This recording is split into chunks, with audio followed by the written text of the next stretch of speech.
ህዝባዊ እምቢተኝነት በድጋሚ ተቀሰቀሰ።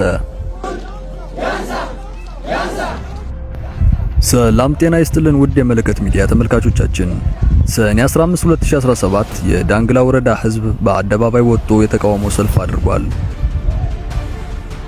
የኢትዮጵያ ኦርቶዶክስ ተዋሕዶ ቤተክርስቲያን የአራቱ ጉባኤያት መምህር የሆኑት የኔታ አባይ በላይ በሰሞኑ በአገዛዙ ሰዎች ታፍነው ወደማይታወቅ ቦታ እንደሄዱ ሲዘገብ ቆይቷል። ህዝቡን በተለያየ መንገድ ተቃውሞውን ሲያሰማ ቢቆይም አገዛዙ ጆሮ ዳባ ልበስ ስላለ በአደባባይ በመውጣት ተቃውሞውን አሰምቷል። በዳንግላ ወረዳ አፈሳ ከተማ በተደረገው ሰልፍ የሃይማኖት አባቶችና የእምነቱ ተከታዮች የተሳተፉ ሲሆን መምህርና አባታችንን የኔታ አባይን በአስቸኳይ ይፈቱ ሲሉ አሳስበዋል።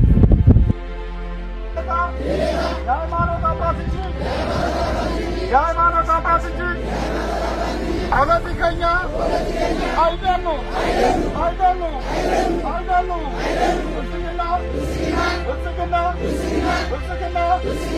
ሃይማኖት አባቶች ከቤተ ክርስቲያን ላይ እጁን ያንሳ። ሃይማኖትና ፖለቲካ የተለያዩ ናቸው።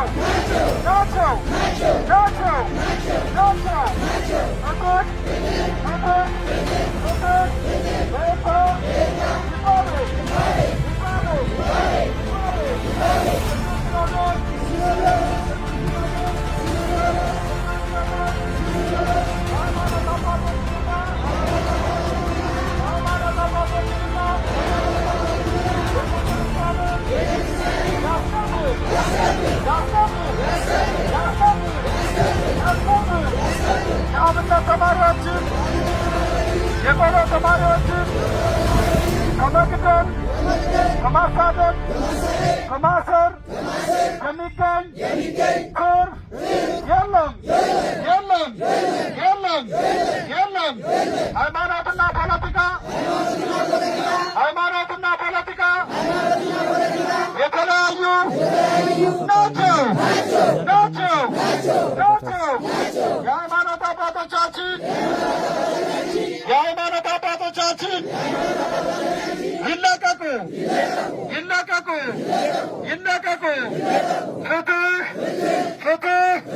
ፍትህ ለባ ይባቤ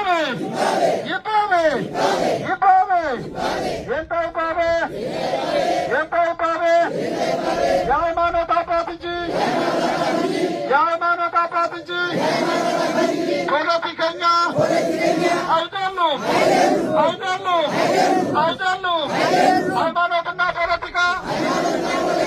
ሃይማኖትና ፖለቲካ የተለያዩ ናቸው። ብልጽግና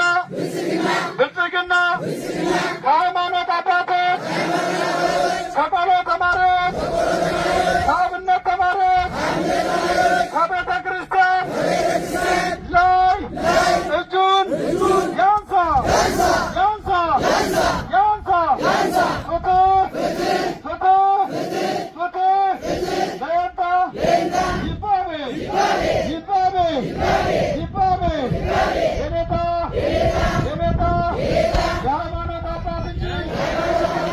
የሃይማኖት አባት እንጂ ፖለቲከኛ አይደሉም።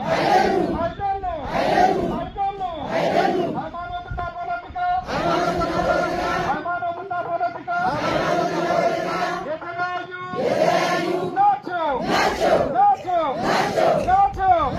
ቅዱስ ሲኖዶስ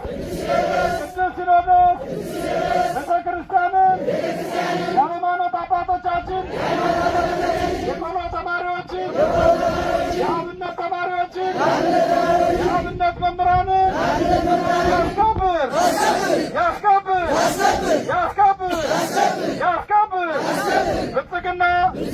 ብልጽግና የሃይማኖት አባቶችን በማሰር ቤተክርስቲያንን በማቃጠል በማፍረስ የአብነት ተማሪዎችን በማሰር በማሳደድ የሚገኝ ትርፍ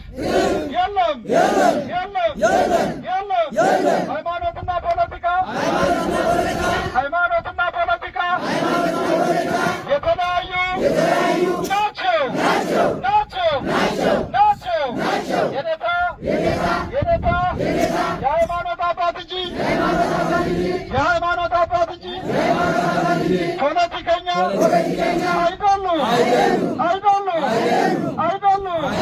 ፍትህ ሌባ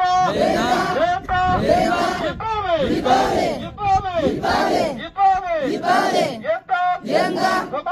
በማሰር የሚገኝ የፖለቲካ ትርፍ የለም።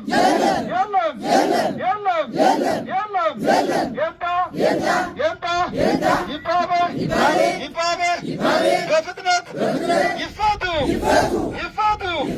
ይፋቱ። አመሰግናለሁ።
Gracias.